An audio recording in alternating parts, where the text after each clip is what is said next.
Muy bueno. Bueno, una breve historia de la economía de los últimos años, que ahora lo tiene a usted como protagonista, ministro, pero que ese despacho ha tenido de lo peor, ¿no? Cuando entró me imagino que habrá hecho una especie de trabajo así. Exorcización del despacho. Y debe haber, hay algunos nenes que pasaron por ahí. Pero le pregunto, porque yo estaba viendo esto, y qué difícil es encontrar un ministro de Economía que anterior, que uno recuerde diciendo, no, este tipo hizo las cosas bien. No hay tantos. ¿Quiénes son los que realmente en estos últimos 100 años, quiere decir, hicieron las cosas bien? Mira, en ese lugar, ¿no? Te lo voy a responder un poco con lo que nos pasó a los argentinos, que es que hubo una época donde el ministro de Economía pesaba más que el presidente. Entonces, si hacía bien o mal las cosas, era una cosa del ministro de Economía. Y yo creo que en esa distorsión en la que vivimos, porque además el ministro de Economía tampoco en los 90, en toda la época liberal, desde la dictadura del 76. Ahí me volvió la frase esa que dice Broda, espantosa, no la dice en este sentido, pero es también en este sentido. El ajuste hay que hacerlo planificadamente o a los golpes. Sí. O sea, en este país han hecho ajustes a los golpes también, y golpes de Estado. Entonces, yo lo que creo es que había un ministro de Economía que tampoco era él del todo, porque venía en representación de otros, de determinados grupos económicos que a veces ponían directamente al ministro, era un gerente de un grupo económico o elegido por una componenda de factores económicos argentinos, y después terminaba haciéndole el caso al Fondo Monetario. Sí. Entonces los programas económicos que estaban por encima del presidente tenían un ministro sería de vidriera, pero en realidad estaban hechos de otra manera y en otro lado. Tampoco ni siquiera nos gobernaba ese ministro, aunque era más importante la economía que la política. Yo, para que lo entienda todo el mundo, ese papel de ministro era un papel miserable. Y cualquiera que lo desempeñara también tenía las manos atadas, porque uno ve que cuando Cavallo viene a decir vengo a salvar a la Argentina, viene 2 minutos y después se toma el avión a Washington y habla con los acreedores. Entonces tampoco era él el gran poderoso. Lo que pasaba es que era la política argentina, que era el final, y ahora estamos cerca de una elección. Nosotros vamos a votar un presidente. Mirá si el presidente que vamos a votar, como pasó con De la Rúa, después elige un ministro, y ahí están hablando los economistas que puede elegir algún candidato, que termina haciendo toda la política. Entonces, al final, ¿para qué votamos? Votamos medio al pedo. Votamos medio al pedo, porque si no va a ser el presidente el que determine cuáles son los objetivos, incluso en términos de lo que entiende la gente por la economía. La verdad que la economía, lo que a mí me toca hacer, es manejar determinados instrumentos cuyos objetivos, cuyas metas, no las pongo yo, porque las pone la presidenta, que es quien el pueblo designó para que estuviera al mando de la política argentina, del país. Entonces, yo creo que esa inversión que hubo del ministro de Economía más importante, y esa segunda inversión, ni siquiera el ministro, sino desde afuera y otros, en realidad vaciaba el contenido de la democracia. A mí me llena de orgullo que haya vuelto esa capacidad democrática a la Argentina, que nosotros votamos a Cristina, como la votamos la última vez, 54%, y ella dice los objetivos son inclusión social, generar crecimiento, industrializar, son objetivos económicos, pero después lo que puedo hacer yo, como bien decía la presidenta, era poner determinados instrumentos, asesorarla a ella y después implementar esas políticas. Pero las metas las pone no el Fondo Monetario o no los grupos económicos, porque la economía es una ciencia, no es una ciencia exacta, es una ciencia social y de balances. La verdad que no hay medidas económicas que beneficien a todos. Siempre con cualquier medida económica que tomamos, doy casos muy claros, pero para que la gente vea, porque es obvio, cuando vos decís, bueno, vamos a cuidar los precios.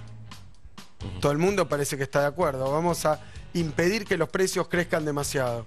Están todos de acuerdo, menos el que fija los precios. Porque el que fija los precios y el que hace el producto quiere que sean cada vez más altos, porque gana más. Entonces, en toda decisión económica hay como mínimo 2 factores opuestos.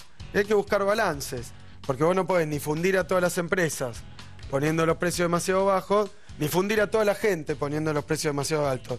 Y la economía está para generar esos equilibrios. Pero esos equilibrios también tienen que tener en cuenta algo muy importante en el país, que tiene que ser en favor de todos estos, para sostener estos balances, pero mirar un poquito más a los que menos tienen, a los más vulnerables.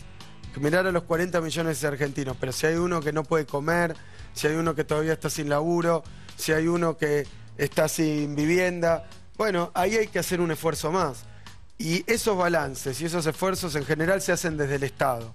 Así que el aparato ideológico, político, el neoliberalismo atacó el Estado, atacó la política. Entonces esa idea, todos los políticos son chorros, todos los políticos son corruptos. Me acuerdo que una vez decían, ¿para qué vamos a hacer elecciones? Ahí en los 90.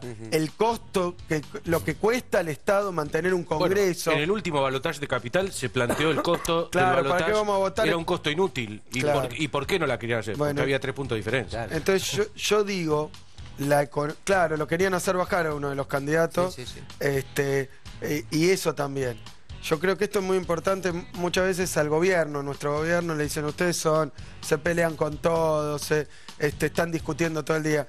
Y a mí me tocó un ministerio difícil, porque realmente del otro lado, la gente con la que yo hablo muchas veces tiene que ver con grandes empresas, grandes bancos, y que a veces sus proyectos, sus medidas económicas, sus proyectos de país, y esto viene de la época de Adam Smith, que dice muchas veces el gobernante no tiene que escucharlo tanto al más poderoso económicamente, porque ese sabe muy bien lo que quiere. La gran mayoría a veces no saben economía, claro, no entiende, o le explican mal, o le explican con palabras difíciles, pero los intereses de eso no van en favor de las grandes mayorías.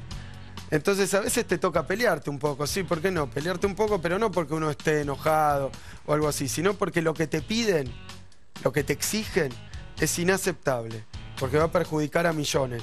Y esos millones a veces no tienen toda la comprensión porque se la han explicado mal.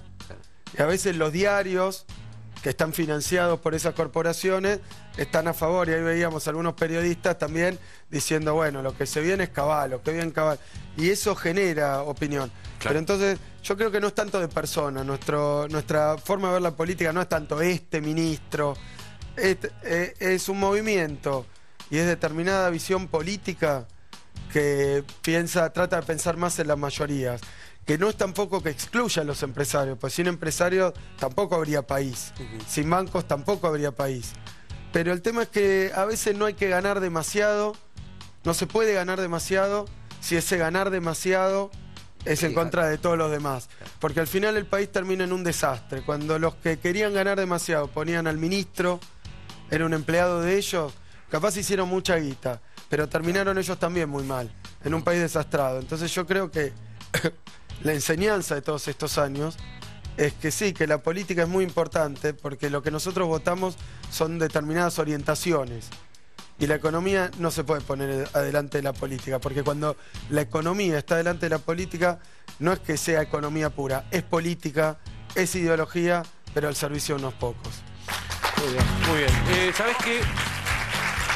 Desde anoche, sabiendo que venía Kicillof, me puse a hacer una lista de todos los países que fueron beneficiados por seguir las políticas del Fondo Monetario Internacional. ¿Y? Acá tengo la lista. ¿Sí está? No sé si la cámara la está tomando.